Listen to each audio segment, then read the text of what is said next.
जैसा कि आप और हम सब जानते हैं कि बजट आया और बजट के अंदर निर्मला सीतारमण जी ने 12 लाख तक की एनुअल इनकम को टैक्स फ्री बताया। तो अगर आपकी इनकम 12 लाख तक है तो क्या रेंट वर्सेस बाय आपके लिए बेटर रहेगा। तो आज इस वीडियो में आपको ये बड़ा डिसीजन बताऊंगा कि आपको मकान रेंट पे लेना चाहिए या मकान खरीदना चाहिए अगर आप 12 लाख पर एनम अर्न कर रहे हैं। तो आज मेरा ये ऑब्जेक्टिव है कि मैं आपको कंपेयर करके बताऊं कि कॉस्ट क्या है, फाइनेंशियल बेनिफिट क्या है, लाइफस्टाइल फैक्टर कैसे इस इन्फॉर्म डिसीजंस को लेने में आपको हेल्प करेंगे। तो वीडियो को शुरू करते हैं और आपको एग्जैक्ट बताता हूं रेंट वर्सेस बाय में अगर आपकी इनकम 12 लाख की है तो आपको क्या करना है। तो चलिए शुरू करते हैं। नमस्कार, मैं हूं प्रदीप मिश्रा। प्रॉपर्टी मिश्रा शो में आपका स्वागत है। यहाँ हम आपको प्रॉपर्टी और प्रॉपर्टी मार्केट की हकीकत बताते हैं। नो बकवास, डायरेक्ट काम की बात। चलिए शुरू करते हैं।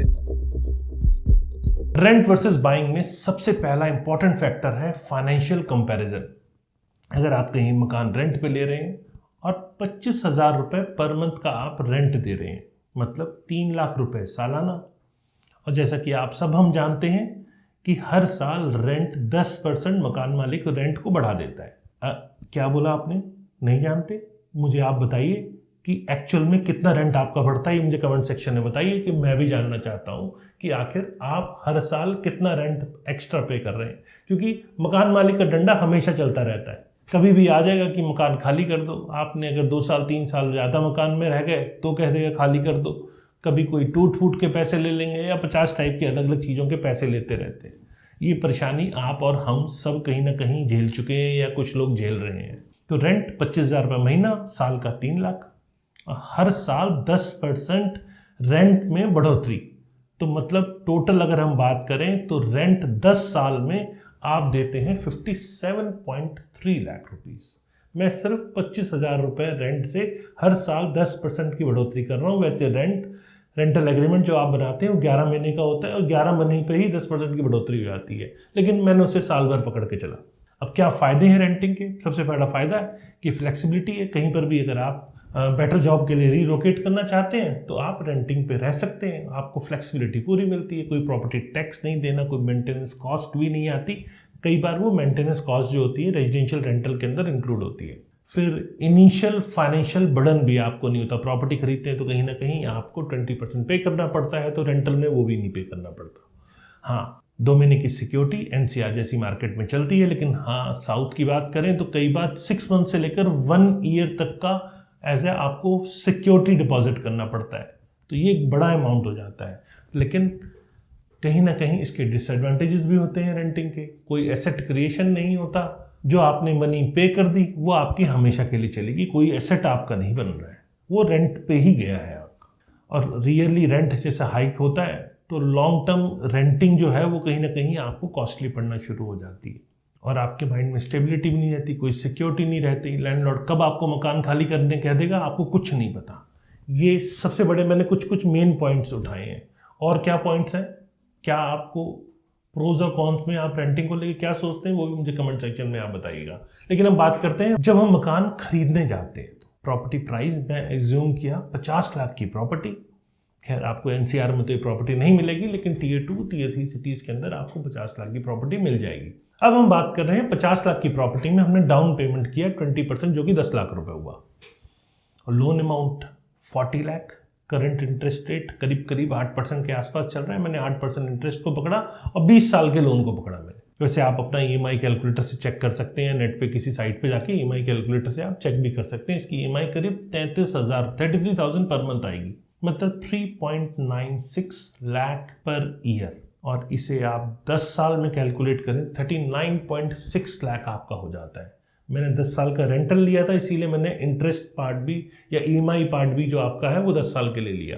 तो टोटल 10 साल के अंदर ईएमआई और डाउन पेमेंट जो आपने 10 लाख की थी और 39.6 लाख रुपीस की ईएमआई, इन दोनों को मिलाते हैं तो 49.6 लाख रुपीस होता है। तो इसका बाइंग का फ़ायदा क्या हुआ? प्रॉपर्टी वैल्यू जो कि अप्रिशिएट होती है। आप सोचेंगे कि मैंने आज प्रॉपर्टी ले ली और कल को अप्रिशिएट होना हो, तो इसके लिए आपको मार्केट के डायनामिक्स देखने होते हैं। स्टेबिलिटी होती है, कोई रिस्क इसके अंदर नहीं होता कि कब मकान मालिक खाली करने कह दे। टैक्स बेनिफिट होता है, आपको होम लोन को आप सेक्शन 80C या 24B के अंदर जो उसके प्रॉपर डिडक्शंस हैं, टैक्स बेनिफिट्स हैं, वो आप ले सकते हैं। लेकिन डिसएडवांटेजेस क्या है? हायर जो है अपफ्रंट आपको कॉस्ट पेमेंट करनी पड़ती है, क्योंकि 10% जो वैल्यू है इनिशियल देनी पड़ती है, और बैंक मार्जिन मनी 20% लेने के बाद ही आपका लोन करता है। तो डाउन पेमेंट आपकी टोटल 20% की चली जाती है। और फिर साथ में additional registration fee, stamp duty भी आपको पे करनी पड़ती है, या जिस लॉयर से आपने डॉक्यूमेंट्स बनवाए उसके डॉक्यूमेंटेशन चार्जेस भी पे करने पड़ते हैं। ये आपको कहीं ना कहीं डिसएडवांटेजेस में आता है। लेकिन होम लोन एक लॉन्ग टर्म कमिटमेंट भी आपका यहाँ बन जाता है, ये भी आपको नहीं भूलना चाहिए। एडिशनल एक्सपेंस जैसे मेंटेनेंस, प्रॉपर्टी टैक्स, ये भी कहीं ना कहीं आपको पे करने पड़ते हैं। जो अक्सर लोग इग्नोर कर देते हैं वो है इन्वेस्टमेंट पोटेंशियल। अगर आपने 10 लाख का डाउन पेमेंट किया म्यूचुअल फंड में, तो म्यूचुअल फंड भी आपका ग्रो करता है 25 से 30 लाख 10 साल में। मतलब ये मैं कैलकुलेट कर रहा हूँ 12% CAGR अगर है तो वहाँ से भी आपको कहीं ना कहीं रिटर्न आता है। तो यहाँ आपको ये समझने की ज़रूरत है कि क्या यहाँ आपकी प्रॉपर्टी जो आपका रिटर्न आ सकता है आपके पैसे, आपकी इन्वेस्टमेंट के ऊपर, उससे ज़्यादा आपकी प्रॉपर्टी की वैल्यू इंक्रीज कर रही है, ये आपको देखना है। दूसरा, फ्यूचर लाइफ प्लान्स। अगर आपकी जॉब स्टेबल है और आप चाहते हैं कि एक ही सिटी में आपकी जॉब कहीं ना कहीं बदल के आसपास होती रहती है, तो मेरे को लगता है प्रॉपर्टी बाइंग आपके लिए बेनिफिशियल है। और अगर आपको लगता है कि मुझे रीलोकेट होना पड़ेगा अपने काम के लिए, अलग अलग जगह जाना पड़ सकता है बेटर अपॉर्चुनिटीज़ के लिए, तो वहाँ रेंट आपके लिए ज़्यादा बेटर ऑप्शन हो सकता है। फिर फाइनेंशियल लिक्विडिटी। रेंटिंग में चूँकि आपको कैश इन्वेस्टमेंट बहुत ज़्यादा नहीं होती, तो इमरजेंसी या लाइफस्टाइल नीड्स के लिए आपके पास फाइनेंशियल लिक्विडिटी रहती है। और बाइंग के अंदर मेजर पोर्शन की जो सेविंग है आपकी, वो एक सिंगल एसेट के अंदर चली जाती है। तो आपको राइट डिसीजन क्या लेना है, ये आपके लिए सबसे इंपॉर्टेंट चीज़ है। रेंट वर्सेस बाय, ये आपका क्वेश्चन अब मैं आपको थोड़ा सा कंक्लूड करने की कोशिश करता हूँ। आपको रेंट चुनना है अगर आपकी जॉब लोकेशन अनसर्टेन है, इधर से उधर आपको ट्रैवल करना पड़ सकता है, तो आपको हमेशा रेंट चुनना चाहिए। और साथ में अगर आप सोचते हैं कि मुझे फाइनेंशियल फ्लेक्सिबिलिटी चाहिए, तो भी आपके लिए रेंटिंग बेटर ऑप्शन है। और साथ में अगर आपको लगता है कि कहीं मैं और इन्वेस्ट करके ज़्यादा बेहतर रिटर्न पा सकता हूँ, तो भी रेंटर आपके लिए बेटर है। और अगर आप प्रॉपर्टी खरीद रहे हैं तो किन कंडीशंस में आपको खरीदना चाहिए? लॉन्ग टर्म स्टेबिलिटी आप सोचते हैं तो प्रॉपर्टी बाइंग आपके लिए बेटर ऑप्शन है। अगर आप उसकी EMI अफोर्ड कर सकते हैं, कंफर्टेबली पे कर सकते हैं, तो आपके लिए प्रॉपर्टी बेटर ऑप्शन है।